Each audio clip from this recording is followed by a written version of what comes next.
Story 1, this is Fireteam Delta. Dad's coming home. Welcome to the Military Veteran Dad Podcast, where it is our mission to bring every dad home. I am your host, Ben Killoy. I'm a United States Marine veteran, husband, and a father.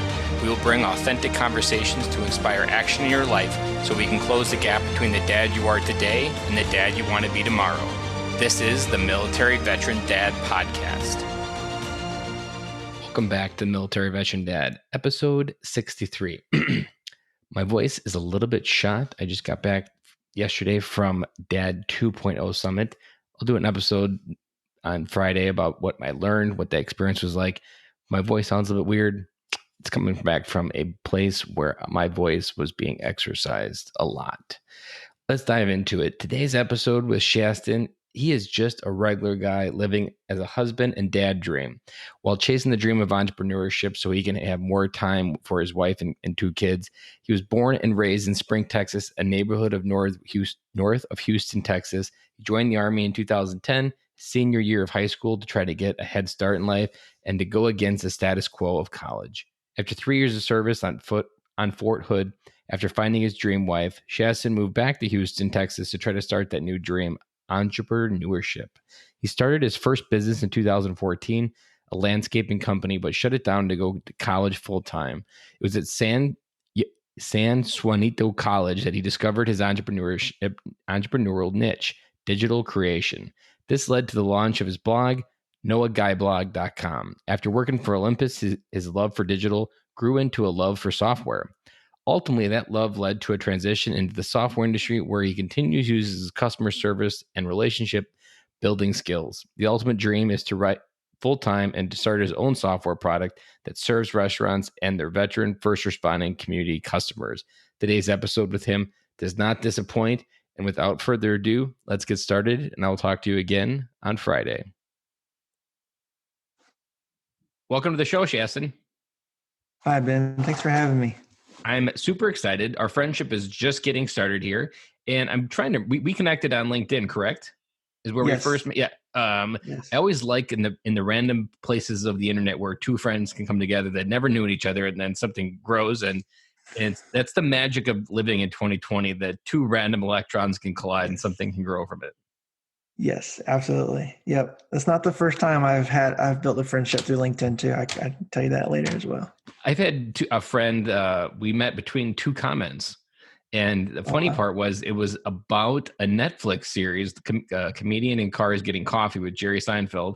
We had both seen the episode with Kramer, and I was referencing it in a comment about something that someone said. And then he replied and said, "Hey, I saw the same show just last night." And I was like, whoa.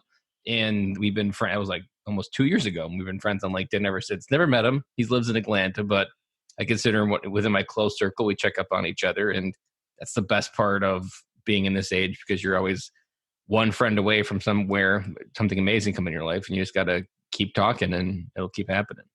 I got into cycling because of a friend that I met through LinkedIn. He started a veteran or nonprofit helping veterans get into cycling and fitness. So, yeah. How long ago was that? 2015. Yeah. Nice. Yes. So, Shaston, go ahead and unpack a little bit about what your family looks like right now and what's your life been like since leaving the Army. And if there's maybe even a favorite story from the Army, you can go ahead and share that as well. But go ahead and just kind of unpack who Shaston is. Yes. So I am a husband, married to my awesome wife, 7 years in June. June 22nd will be our 7th anniversary. I have two kiddos, a daughter, she's 3, her name is Becca, and I have a son, Bo, he's 10 months. The journey to become a husband and a father was a dream of mine since I'm probably about 10 years old. I remember thinking, man, I want to be a husband. I want to be a father. And when that day comes, I'm going to be a good husband and I'm going to be a good father, because my parents got divorced when I was 6 months old, and my dad wasn't in the picture until I was about 4. And then he was around, but not a lot. And so it damaged me, And so I that's something that I wanted so bad, and I put that ahead of everything. That's what I wanted to do. I feel like in our world today, especially in 2020, it's career first and then family, or Mhm. if you even want a family. It's usually career, Um, kids, and then even marriage is the more common one. yeah, yes, yes, absolutely. So I feel like I'm in it. It's a very interesting journey when you're able to have a family first, and then dive into the other part of your life. And that's where I am right now. You know, I a cool story from the army is actually related to my marriage. The week that I met my wife on ChristianMingle.com, and we were chit chatting back and forth. And the week that we actually like went on our first date, I had LASIK eye surgery, and they said, "Oh, you get stay in your barracks room for I don't know 4 or 5 days, whatever it was." And my crazy butt drove to Waco to see my wife. We were just starting the date at the time, and this was in 2012 and summer of 2012. And so I drive to Waco and pretty much spend the week up there with her. And somehow my squad leader found out that I was leaving base. He's like, "Hey, McNaspby, you need to stay in your room, go to chow, and go back to your room. Or if there's church service, you can go to church." I was like, "Oh, Roger that, Sergeant." Meanwhile, I was in Waco the last 2 days. That was probably the best week of my life while I was serving, because it just it was the beginning of my beginning of my life with my wife, and it really means a lot to me, because we built a lot of memories just in that one week. So it was really cool. Um, Were the that's Magnolias taking over Waco at the time yet? Oh, I don't even know. I don't think so. I think that was Can you before. imagine I the don't. memories in the Magnolia transformation today of all the cute little muffin shops and I don't even think they were there yet, because we definitely would have went, and because we would have went and checked it out. The highlight of Waco then was the Jacob's Ladder in one of the parks up there. Like that was Wake, or they have like, no, I don't think, no, it wasn't a thing then. No, yeah, have you that's guys neat. been back? Yeah, we went to Magnolia. I guess over a year now. We went to the Magnolia Market, but that we haven't been back a lot since then. I would almost There's like think you guys have like some yearly tradition of getting a bread and breakfast and just making new memories or making more kids. we should do that. We go to Central Texas a lot. I think we both miss Central Texas. Isn't Waco in somewhere near Central Texas, or is my geography horrible? It is definitely in Central Texas, but I think we prefer like the Austin, New Braunfels area. Um, it's just I don't especially Austin. There's a lot to do around Austin. We Yeah, I've heard definitely about that. I've only flew into Austin because I had to fly into Austin to drive down to San Antonio because the flight in San Antonio was too expensive. Yes, yeah. San Antonio is a fun place to go. Yeah, we've done a lot of San Antonio trips, and Austin area, New Braunfels area trips. Most definitely. I'm the crazy one in the marriage. I will. So recently we went to the Blue Hill Ice Cream Factory, which is an hour from Houston. And I was like, "Oh, let's go to Canyon Lake," which is outside of Austin. So we drive 4 hours to Canyon Lake. Canyon Lake was closed. Couldn't get into Canyon Lake. So then, like, okay, let's go to Austin. Went to Austin, got home like at 2 in the morning. Building memories. That's yeah. Is your wife used to it, or is there some level of irritation you have to deal with when you get crazy like that? Oh yeah. She gets irritated, but she loves me, and she's come to expect it. Like, oh, okay. She'd And she's wonder if not. something wrong if we gone a few months without something crazy. Yes, absolutely. And I'm the one driving. So So did you have kids when no?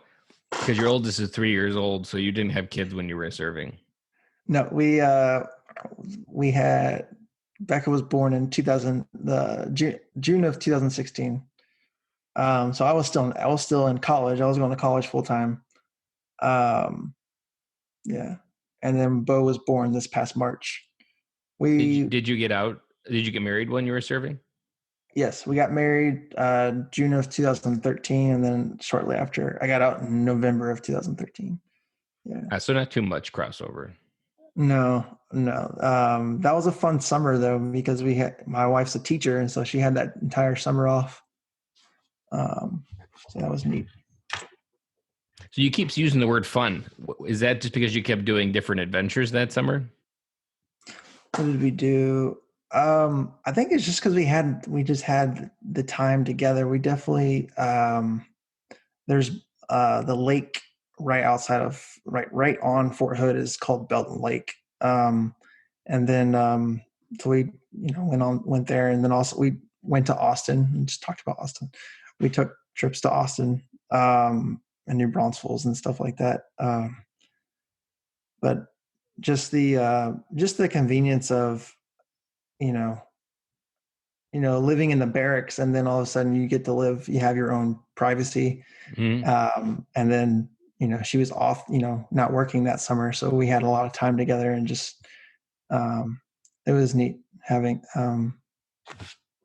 her having the flexibility.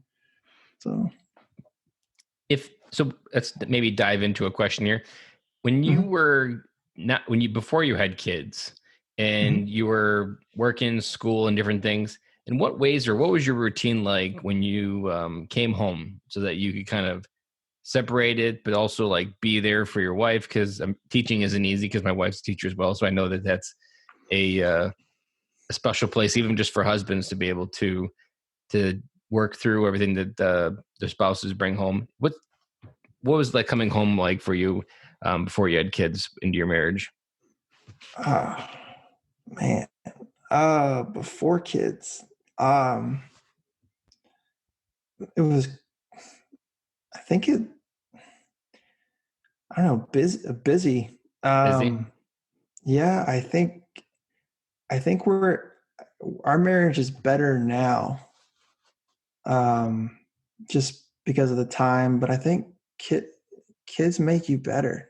Like you If you let grow. them, you can either let them destroy you or you can let them guide you into a better way. Yes, absolutely. I think before kids, we had a routine. Come home, cook dinner. We watched a lot of TV together and kind of just relax. Now there's a more of a routine, where she comes home first, I come home and I help with the kid and kind of let her do her thing with dinner and kind of distract the kids while she does dinner, and then we just hang out together. That's a weird question because we were all over the place before kids. I was in school, and so like there was a lot of late night studying, and we also had a lot of free time to go do whatever. So a lot of eating out. Um, but now it's trying to spend as much time with the kiddos when I get home. Whether that's Legos or watching Frozen on the TV.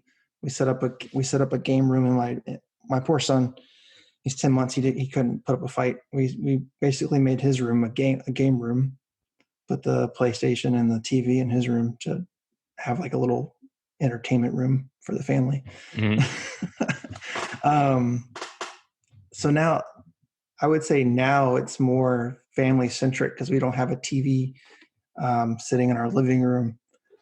Um, I don't know. Now things are better. Things are better now that we have kids. So let me ask you And a when I follow up question. What if you Sure. could take one sticky note with you in the past and give Uh-huh. Shaston one piece of advice? Maybe let's do two pieces of sticky notes. One to the Shaston that's married without kids, but maybe busy and um, going through the motions. Maybe what piece of advice would you want to leave for Shaston to maybe focus on?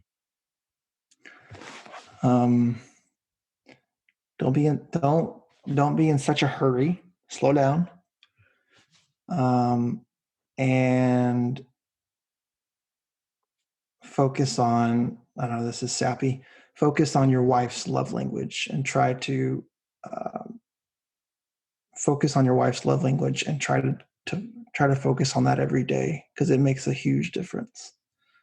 I like that. There's nothing sappy about that. You're talking to the guy that cries, and not necessarily. I don't know if I cry in Frozen, but I cry in the movie Elf when the sleigh goes flying over the crowd at the end. I'm a big.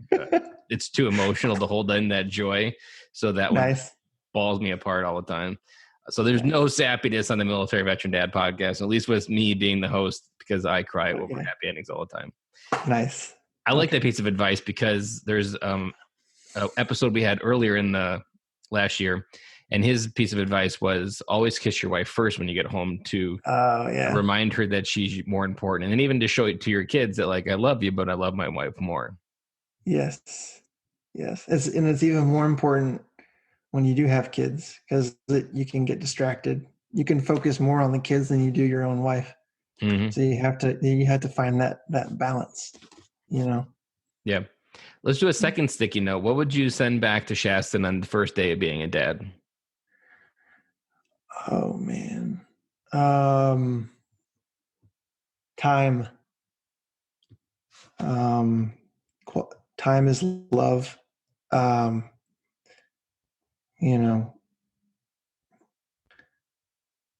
Put down the PlayStation, put down the Netflix, and just, it doesn't even matter what your kid's doing. Just sit there with them, That's what I do. It's so funny.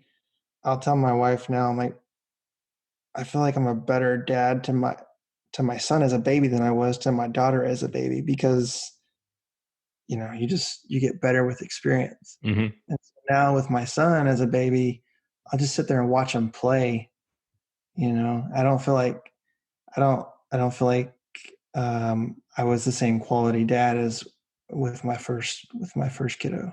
I think there's something about being a dad for the first one. You're almost scared away, not like you're scared of your child, but you're almost scared that you have to keep going so that you can keep providing. Yeah. Because you have this realization that this human being relies on me to be successful. And I think there's like more of a drive to just be successful and to be able to create a safe space for her to grow up in. And by the second one, you kind of realize that it's not that hard to keep all that going. And then if you have a third one, it'll be even easier because you just keep like riding a bike, you just keep going. Yeah, and I feel like with our daughter, I was like, I don't know what to do with the baby. It's they're a blob. They're a tiny blob. Mm-hmm. they're not a tiny person yet. And so like I just remember thinking, man, I can't wait till she can start talking. That way I can have a conversation with her. And someone said, oh, don't say that because once they start talking, you can't shut them up. I was like, well, then when she started talking, I was like, oh yes, finally. Because then I could take her out and to coffee shops, take her out on dates and just have that one-on-one time with her. But now with my son, it's a different dynamic because I had that experience with my daughter as a baby. So like, okay, Shaston, just slow down and enjoy this time because once they're out of this phase, they're out of this phase, Mm-hmm. Yeah. So let's maybe fast forward. You had talked about before we hit record about talking about reading Rich Dad, Poor Dad and growing up in a Dave Ramsey family. Mm-hmm. Do you ever think about the McNaspby legacy? Have you ever thought of like the ideas of legacy in business and creating wealth and passing it on? Absolutely. That is that is something that I'm so passionate about. My dream is to start my own software company, my own software product that I can one day pass down to my family. I really feel like, transitioning into software, I had this idea in my head, oh, it's all rainbows and fun. There's a lot of tech companies that it's just about the money. It's not about the people, it seems like. Um, what I want to do is I want to create a company that's different, that it's about the people.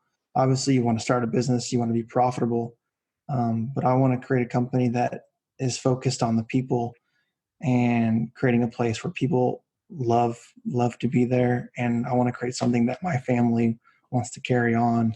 And it's a product that will serve small businesses, but also the veteran and first responder community. Um, and I on top of that, I want to create wealth from that, among other things, to to develop more time for my family.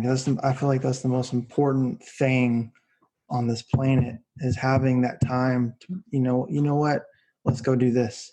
Let's go do this. To have the ability to prioritize your family over work, because we're only here for so long.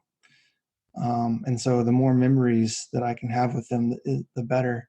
And so that's what I'm trying to build. I'm trying to build something to where I have the ability to walk away for a few months, and it can run by itself, you Hmm. know? So yes, absolutely. And that's something that I want to teach my kids, is that, hey, um, money's a tool, and so if you develop your mind and you develop the knowledge, one day you can use that tool to have freedom, because, you know, you don't want to work a 9 to 5 forever. One day you want to be able to step away and have the freedom, Hmm. with your family, because it's our treasure. So, And the problem is we're part of a generation where our parents were told and still are under the belief that you have to put in your time, and when you retire, that's your freedom. And mm-hmm, that's the process. And there's a lot of talk from parents where they'll think you're nuts for talking the way you are, or just thinking that you could quit such a secure job, and there's such a missing language that parents often miss, that your parents want you to be safe, and they'll encourage you to stay safe by doing the safe things. But as millennials and as the next generation grows, like, being safe is the last thing that actually equals happiness in 2020. yeah, absolutely. And I'm grateful because I had a biological father that taught me about entrepreneurship, and then my stepdad also taught me entrepreneurship, and just the value of being able to work for yourself. And so that's something that I will continue to chase for the rest of my life. It's just something that was instilled in me, and something I'm super passionate about. And I hope that my at least one of my kids pick it up. I hopefully both of them. My wife's an Aggie, and um, and so of course, if the kids go to A&M, that's a dream come true. Uh, but I tease her. I was like, you know what, babe? They might be a Shaston, and they might join the military, or they might go, like, they might go the against the status quo, And so, like, in the back of my head, I'm like, come on, one at least one of you, do it. If one of you want to go to college, I have the Hazelwood Act for you. It's a Texas benefit for veteran kids. But come on, work with me here. Yeah. And you're talking about something there, and also along the lines of legacy, about being able to teach your kids tools to be able to create something well beyond your life, and a business can exist without you being here. What hmm are some of the ideas that you have in your head for incorporating entrepreneurship in their life as they grow up? I know your kids are still young, but I'm sure your brain's been spinning since the moment they became breathing on this earth. Yes. My um, my investment journey started right before my daughter was born. So I started dabbling in the stock market right before my daughter was born. So that's one thing that I'm already starting to teach my daughter, um, without her even knowing it. I started an Acorns. It's a robo investment app. The summer she was born, I've steadily grown that. And then recently, a few months ago, I started an account for the two of them. Um, and my hope is to put, as we save for them, put that money into it's an ETF account. So put the money in the ETF account. And so as they get older, they know about this account and they understand they understand the power of interest. And so by the time they're 18 years old, you know, they already have something and they can help grow. They can put money into, and because when you have the power to, um, grow money like that, it really opens up doors. And so for them to be, even younger than 18, for them to be, 10, 12, 15 years old and saying, hey, I can put money in this account, and when I'm older, I can do this or this with it. I feel like that's already teaching some entrepreneurship Mm-hmm. principles, because it's teaching them, hey, I have the freedom to do things, you know? Yep. So yeah, that's one thing I'm trying to teach, is just the freedom, financial freedom. Do So, you and your wife speak the same money language? I don't think so. I think, my wife's a teacher, and she loves being a teacher, and she's happy with that. And we've talked about like other avenues. So I'm definitely the, um, what is it? What is the word? Um, Free thinker, or the entrepreneurship Free one in spirit? our marriage. Free spirit. Yep. She's the teacher. She's happy with the 9 to 5. She's also happy if the stock market blew up tomorrow, and if I could quit my job, and Mm-hmm. and she could quit her job, she'd be happy with that too. So she'll tease me about that sometimes, like, hey, hurry up and make your millions so that I don't have to work. So, um, That's the same way for my wife. She's a teacher, and her heart's with the kids, and she's in kindergarten, and that's just yes. been like where her heart is. And I don't know whether you've ever fathomed this, but I've thought about this a lot. So I consider, like, I almost treat it like, because we're very similar minded. I can already tell that I'm the free spirit, I'm the crazy one, I want to be a stay-at-home dad, and she's pretty much going to be a teacher, and she would pretty much do it for free. Hmm. So I kind of just converted it to a mathematical constant like pi. It's always going to be 3.14. So I've got to figure out a way to work with this in my equation. It's never going to change. It's always going to be 3.14. So the closest I've come to kind of like freedom and crazy and dreaming is, imagine working in a world where you were in your business for 9 months out of the year, or essentially the school season, and imagine taking off for 3 months and just not returning till Yes. school started. Like, my perfect dream is just getting in a car, flying around the world, and not coming back till first week before August. Like, that's my Yes. perfect world. Sign me up for that. I would that Yeah. And I like what you said, your dream of being a stay-at-home dad. I think you just put it in words what I've been trying to do. Mm-hmm. Like having the freedom to just be around your kids more. Mm-hmm. Because like the more, especially this age, this season is the one that everybody wants back. And my kids are 7, 5, and 3. So like these are the years where you are the hero. They want your time over and over. And it's just like there's a feeling that grows more and more every day that all I want to do is just be dad. Yes. Yes, absolutely. That's the power of different entrepreneurship channels, whether you're starting a business or you're investing in the stock market, cryptocurrency. I know some people don't like when people talk about cryptocurrency, but I nerd out about it. But just different channels. If you're able to grow your knowledge on the different avenues, and then put those into practice, there's a lot of potential. Random crypto question for you. Have you ever heard of the Bad Crypto podcast? No. You need to listen to it. I am blanking on the guy's name that hosts it, but it's named Bad Crypto because it started as a bad crypto podcast because he didn't know anything about it. So he's kind of you can literally start at episode 1 and grow with his education with him. Oh, And that's he's just got a fantastic. very funny personality. And I wish I could think of it. It's Man, don't tip my tongue. He was one of the very first influencers that I found. I don't even remember how I found him, just randomly. And he just kind of a quirky guy, but the Bad Crypto Podcast is right up your alley. I guarantee it. Absolutely. The other thing I haven't had a chance to talk about is something that I've always been passionate about is writing. And so that led to me starting my blog, knowaguyblog.com. And it actually came from the name of my first business, my landscaping company. It was Know a Guy Curb Appeal. And it's definitely a play on words, do you know a guy? And so that led to when I realized that digital was my niche with business, that led to the Know a Guy blog. And so that's something that I'm combining business, but also writing. So I would love the freedom to be able to write full time, having a business, having passive income, and then I can write full time, whether it's books, blogging, that kind of thing. So that's like two dreams in one right there.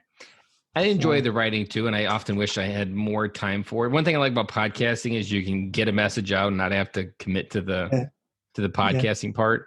One of the exercises that I really liked, and I didn't really start in the beginning, but I did it recently, was I would just go into the Military Dad Facebook group and I would just blog like 200 words. No picture, just words and flow, and it would just be there. And that really, like, I've really kind of coined the writing as like a muscle. And once you start getting its strength and just putting in the, like, you can start a blog, or everyone should start a blog just to put in, as it's like the gym for your brain. Yes. Because when you get good at putting what you have inside your head and your heart to words, like, just therapy comes. My very first blog post when I was writing, maybe like 3 or 4 years ago, I was always the first person that benefited from it, because inside my head, I'd have 300 pieces of advice and they would all be fairly okay. But I would just overthink, overanalyze which one was the right one. But when you write, only one version can come out. Yep. And I remember reading them back and be like, "Oh, that's damn good. I should really take my own advice," because one version came out and it was generally the version that I needed to hear. Yes, absolutely.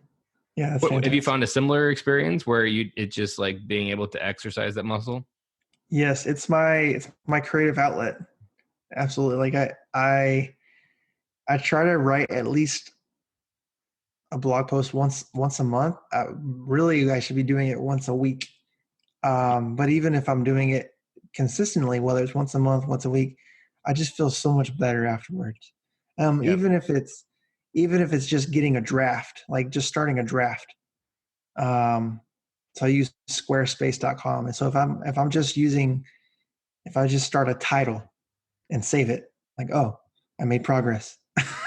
Like it's saved, and then I can come back to it and write some thoughts out, and then eventually I'll finish it. But like, it just allows me to put my ideas on paper and just, because otherwise I'll forget it. It's the worst. Like if you have a dream, or if you're driving and you have a good thought, and you're like, oh, I got to write that down. And then you forget it. You're like, oh crap. Yeah, I know the feeling. And I one thing that I liked writing and blogging, but then it almost became like a chore for me. And then my mind would like avoid it, because I'm like, oh, then I got to find a picture, then I got to proofread it, and then it's right, and then you got to share it. And it's just, it exhausted me before I even started it. And that's what I liked about the posting in Facebook. Like, if you just really want to exercise the muscle without intent, like, just put it into the Facebook universe, or even on medium.com. That's another easy way just to put something in the universe. Like, it's so much less stressful just to exercise it and just dump it and then hit post and just walk away from it. Yeah. There's so much just perspective you can gain I've also even learned through interviewing everyone on this podcast so far that there's the voice inside your head saying a lot of things about you that you don't agree with, but it keeps getting louder. Mm-hmm. And the moment you put words to it, you almost like immediately can read it and be like, well, that's fucking nuts. But you can't do that when it's inside your head, because you're almost questioning, is it true? Is it false? But once you read it, you're like, well, that's the stupidest thought I've ever had. Why would I think that? That must be dumb. And I think that's why journaling helps so much, because you're labeling and describing what you're feeling. And then your brain can quickly read it back, and it can interpret what it reads better than it can interpret the asshole inside your head. and it easily cancels out that person a lot faster. Yes, absolutely. Yep. You're laughing because it's true. Yes, it is. It is true. I try to journal. So in the morning, I do my Bible study, and I just feel like it's better if I journal. I use it as a prayer journal. And I just feel like when I'm able to write out my conversation with God, it's just better. Mhm. So I try to make that my daily process, most definitely. So are two kids all you're going to have? Um, biology, biology. Oh my gosh, I can't talk. Yes. So, recently had the snip snip, and so and so we have talked about adopting. So not confirmed, but when we realized that we were having a boy, we're like, oh, the world is balanced, the universe is balanced. Yeah. But we are considering adoption later on, though. Nice. So, yeah, I just feel like there's a huge opportunity, especially in any like being in Houston. I feel like there's a huge opportunity to help kids in this area. And so if we have the opportunity and the ability to help, we want to do that. Um, sometimes it bugs me. I try not to let it bug me, but you hear about all these organizations that are helping outside of the United States. But then you're like, for me, I'm like, well, what about the kids that are here in your own backyard that are struggling with food and poverty? Mhm. Let's help those kids. Let's help those people. So I want to be a part of that. So yeah. I think it's maybe biased because there is it's a long process, but there is a clearly defined process from the third world countries. And I feel like Mm-hmm. it's like trying to bend light back in on itself for the United States. Like we can easily bring people in and adopt them, but somehow we're in our own way from creating systems that can easily take care of the kids already here. Yes. Yep. Like either Yep. through hurdles or even just through perspective or even just through PR of opportunities for Mm-hmm. adoption. Like it's Yep. just everybody thinks of international, but then, and maybe it's from the perspective of generally people that can adopt can afford to adopt. And maybe their perspective is that there aren't as many American kids that need adopting too. They're just in a Yeah. different view of the world as well. Yeah. Yeah. Yeah. So Yeah. let's maybe dive into a different chapter. Mm-hmm. What are the things that you've had to work through in your own personal growth that have been holding you back that you've recognized and worked through in the years in the military and the years since the military? So currently recently and currently what I am constantly fighting is things and people pulling me away from my family. So what I mean by that is I'm already an introvert, and so it makes it a little easier on me, I guess, that way. But I've developed this circle with my family, and I'm very cautious on when say, hey, let's go do this, let's go do this. I'm like, wait a second, is how much time is that going to take away from my family? If it's going to take up too much time, sorry, can't do it. So there's this constant pull of whether it's work, whether it's other family members, whether it's just busyness. It can even be church. Mhm. I found that church can sometimes be too much. Yeah. Um, because you work all week, and I know depending on your work week, you don't want to do anything on Saturday. Saturday and Sunday come, you don't want to do nothing. Yeah. you know, and so like my fight is trying to have, especially with the kids, when they're young, just having more time with them. And so when you have family saying, hey, let's come, you don't visit me enough, you don't do, I'm like, well, I only have so much time with my Hmm. kids on the weekends. I only have so much time with my kids after work. And so if something's going to pull me away from them, I have to be cautious about that. Um, that is my biggest, the biggest fight, the biggest problem that I have fought with.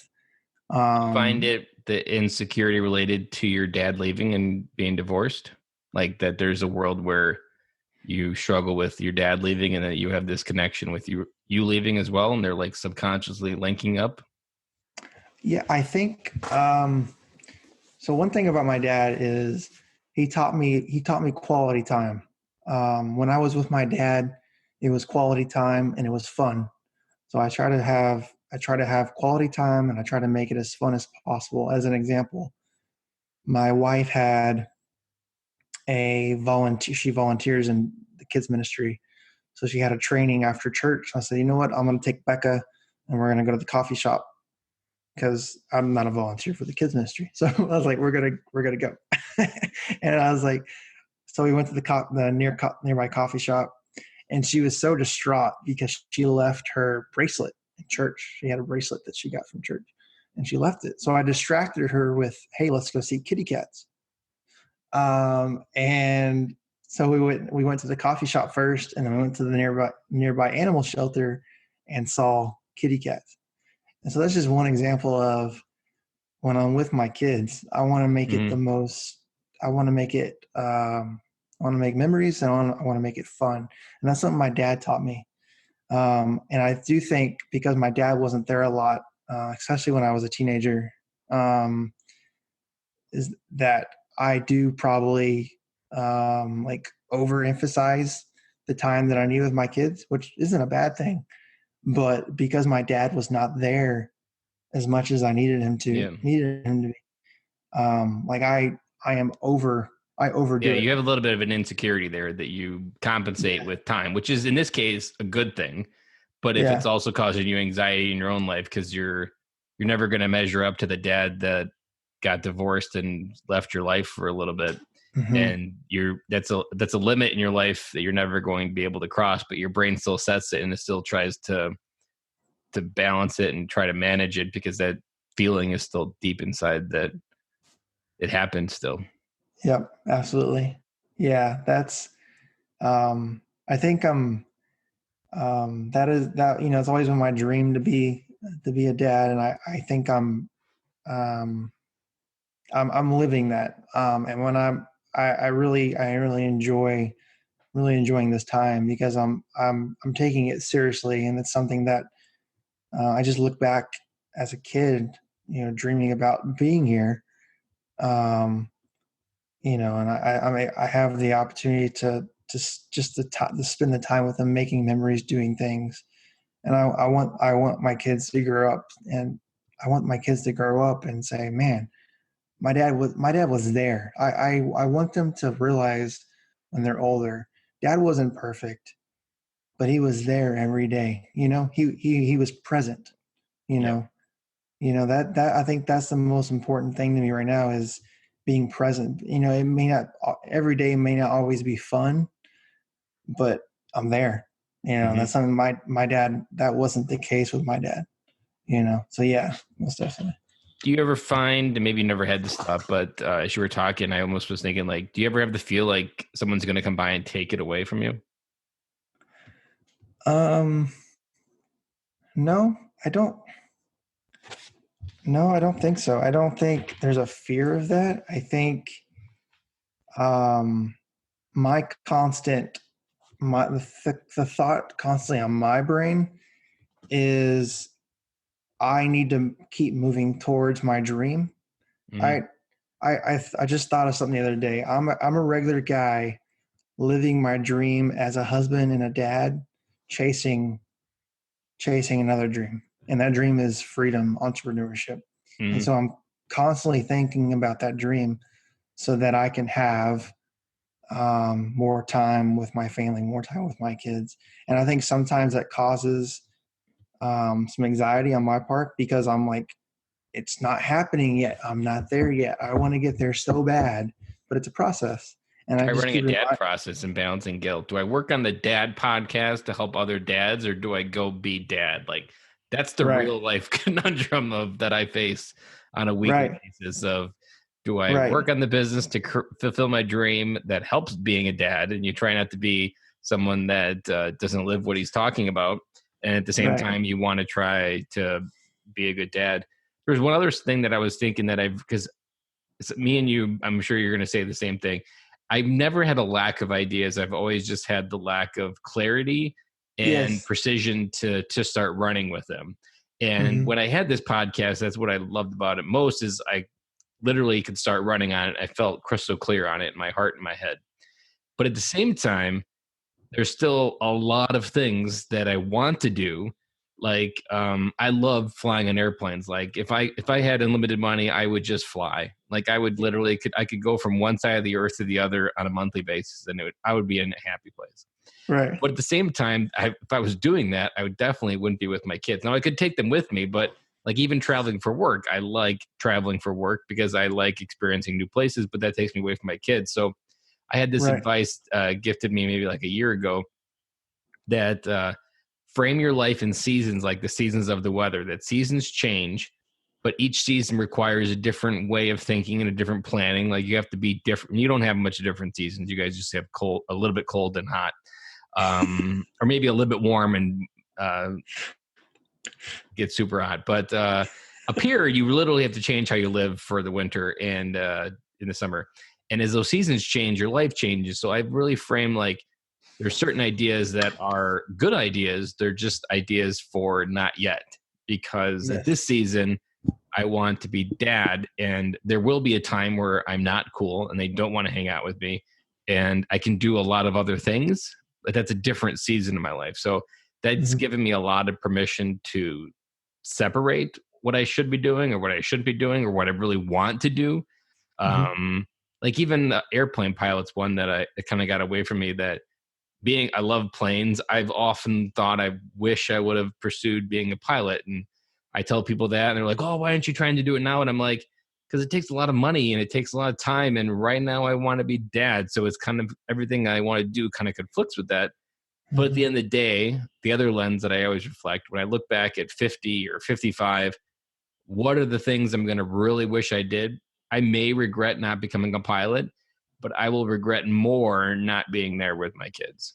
Yes, absolutely. So that perspective always helps me. Or even last year, my wife went to China for 10 days as a teacher to kind of do a teacher exchange. And so I took vacation for that week. And I don't know if you've ever done this, but it's an absolutely amazing exercise if you can afford the vacation. But being a single dad with 3 kids for an entire week, and it was the first week of summer school. So it's like, it's the full routine every morning. It's getting the two older to summer school, playing with my youngest while they're at summer school. It was amazing time. I'd go to the gym during that time.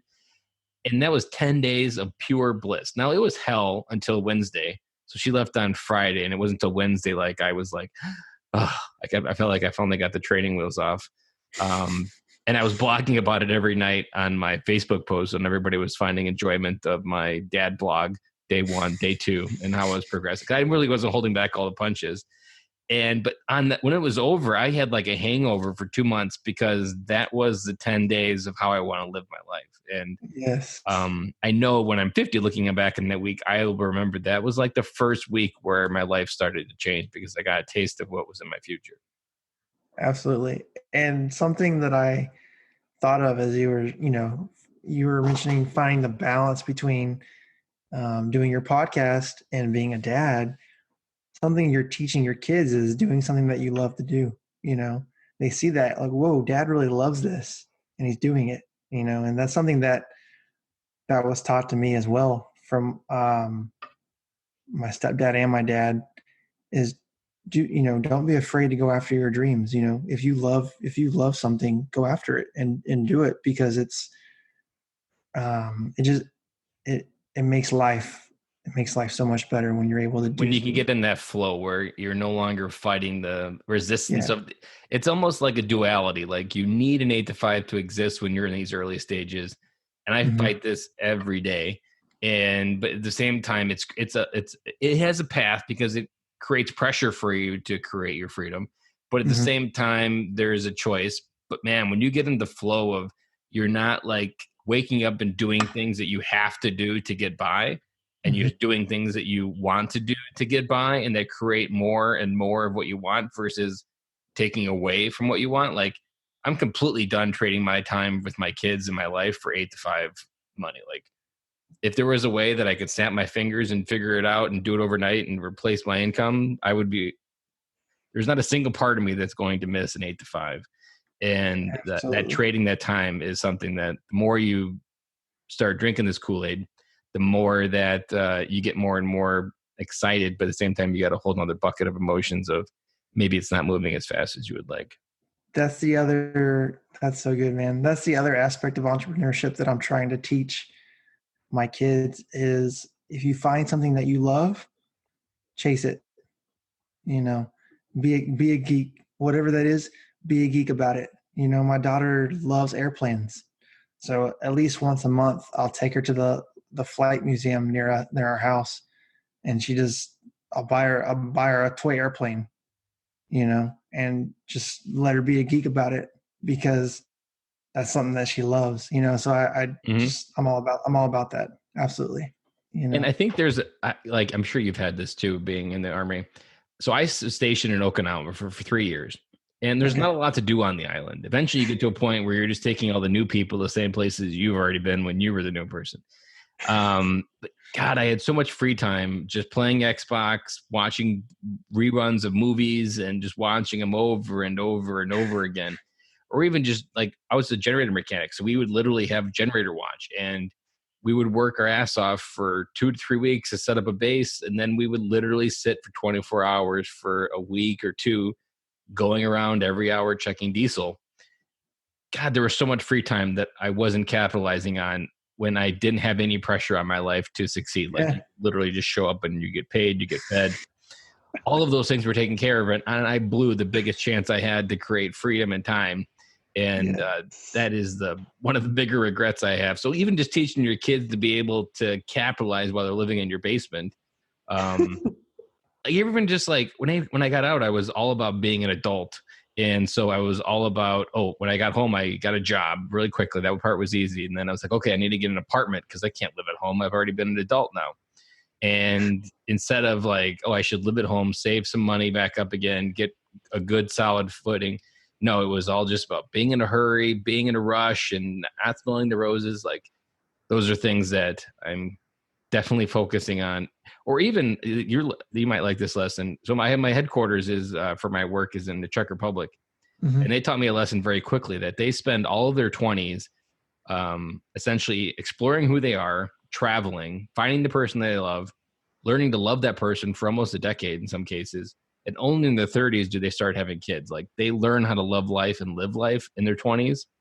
And that is something that's missed on Americans. And I'm convinced that my kids will understand that I don't care if you don't go to college. I want you to figure out you first. That is your priority.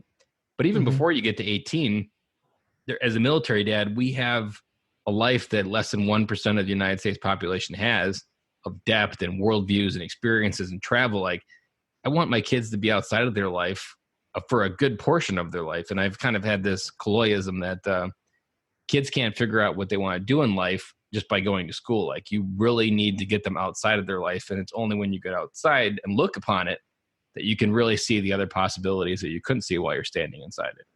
Yes. Absolutely. I I feel like I feel like a lot of military guys can relate to your story of watching a lot of movies and playing a lot of Xbox. I just 28. I'm 28 now, and I'm like, Shaston, what were you doing? Like, what Idiot. what were That's you the sticky doing? note that I would go back and write is like, stop playing Xbox. Like, what? Like, I started investing in 2016. Why weren't you investing at 19 years old? I did the TSP, but I only did it because it was something that we were told to do. That was about, Yeah, and yeah, you you just had so much. That's the thing about being in the art, whatever branch you're in, you just have so much time. and you really Uh, don't think you have time. All you think you're in is this suck and being miserable. But yeah, honestly, if you have an entrepreneur mindset in the middle of deploy any time of active duty, especially if you're single, you really have the most perfect opportunity to create something beautiful without a lot of pressure, without a lot of anxiety of being an entrepreneur, and Yeah. really get it right before you transition. Like I could really see myself if I had something going. Yeah, I'm going to extend maybe 2 years because then maybe it's going to be that much bigger and it'll land that much easier. Like it's just Uh-huh. a lot of life lessons that I wish I had learned. But now it's more about trying to change my family tree so my Yeah. kids don't have to make these. And uh, I love the idea of travel, and that's what I like about airplanes is the adventure. And I love looking up in an airplane, and I pull out my phone, and I have a tracking app, and I can see where it's going, how long it's been in the air, where it came from. I pretty much know Yeah. where all the flight paths above me are going, so there's like a 75% chance I can guess where it came from, looking at the airplane and the direction it's going. Yeah. Because I've looked at the plane so much, like that part of me, when I look up, I'm like, there's something just free about flying in a direction without a path, and that's Yeah. what kind of entrepreneurship is. It there is an invisible path, but you don't get to see it. You just know that there's a destination you're heading towards, and there's no roads. It's all open, and you can make a left turn if you need to. So speaking of airplanes, I also would like to get my private pilot license one day, but I took a small step towards that this year. Well, for Christmas, my wife said, "What do you want for Christmas?" I said, "A drone." And so I found a cheap starter drone on Amazon, and I put it in the cart or save for later on Amazon. And I was still up in the air about ordering. I was like, "Oh, I don't know if I want to order this thing or not." And then one day we're in the car, we're talking about it. And my wife goes, "Oh, too late. I ordered it for you." So this thing arrives, and I'm reading about it, and I'm like, "Oh man, I got to register with the FAA. Are you kidding me?" So I do it. It's like $5 for 3 years to be an amateur, hobbyist. Mm-hmm. And I got a snap. It's called a Snapton. It's just a starter drone.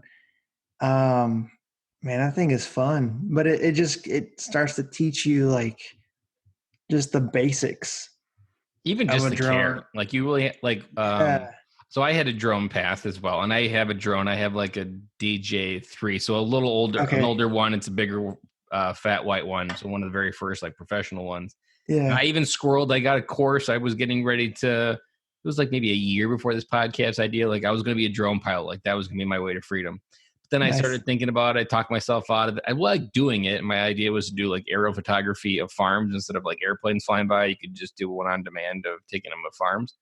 Uh huh. And you really have to become a pilot almost to, 'cause you have to get certified like a pilot. You have to know how to talk to aircraft towers. You got to know how to read aircraft maps for elevation Hmm. and different areas that you're in.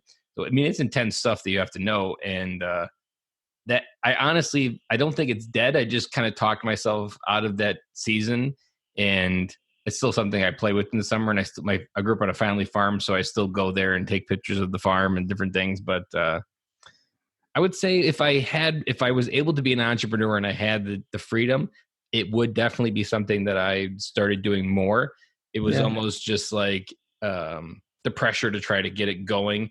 And then ultimately, what we've already talked about, I would literally have to be away from my kids on the weekend to go film somewhere. And Yeah. eventually I would get Yeah. annoyed with that. Like I Yeah. would be like, this is making money by going taking pictures on a Saturday, but that's not where I am. And the Saturday is the only day I get with my kids. So, Yeah. Yeah. Like there's a and I then was reading. weather and then all that other stuff. And winter happens up here. So, I mean, you're only making money a couple months out of the year. Yeah, you have to do a lot of preparation. The weather has to be right. You have to do a lot of reading and preparation. Because we're near an airport, a small airport, you're restricted on where you can fly or how high you can fly. And so Yep. I was Cause you got reading to be about able to all that. read the elevation map coming into the Yep. airport. Yep. Yep. And so technically, because we're like right next to the airport, I have to request. I have to request permission to fly in my backyard, which I haven't done.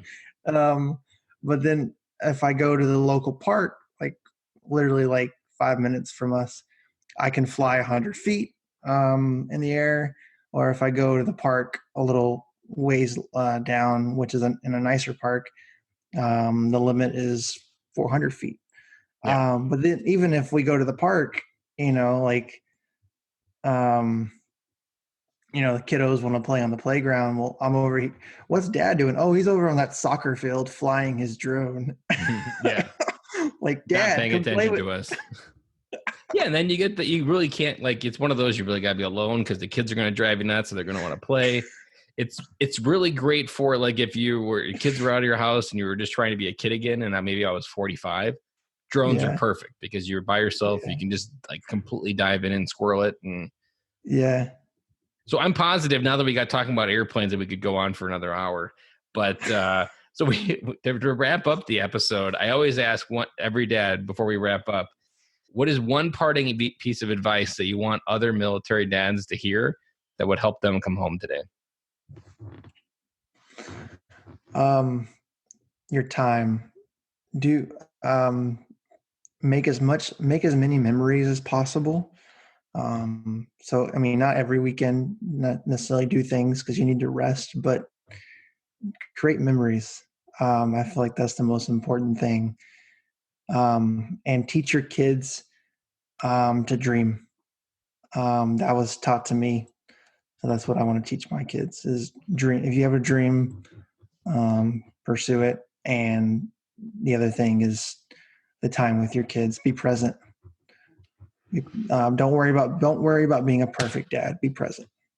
I didn't mention this when you mentioned the first time, but when I first started, one of my cornerstones that was kind of like my cornerstone question was reminding every dad that kids spell love TIME, and we'd call them time bombs. That because these are the mechanisms that they measure your love, and you could yell at your kids in the worst way, but if you spend 15 minutes with them that day, they would remember the 15 minutes versus the yelling that you did with them. Like that's how they measure that you love them, is spending time with them.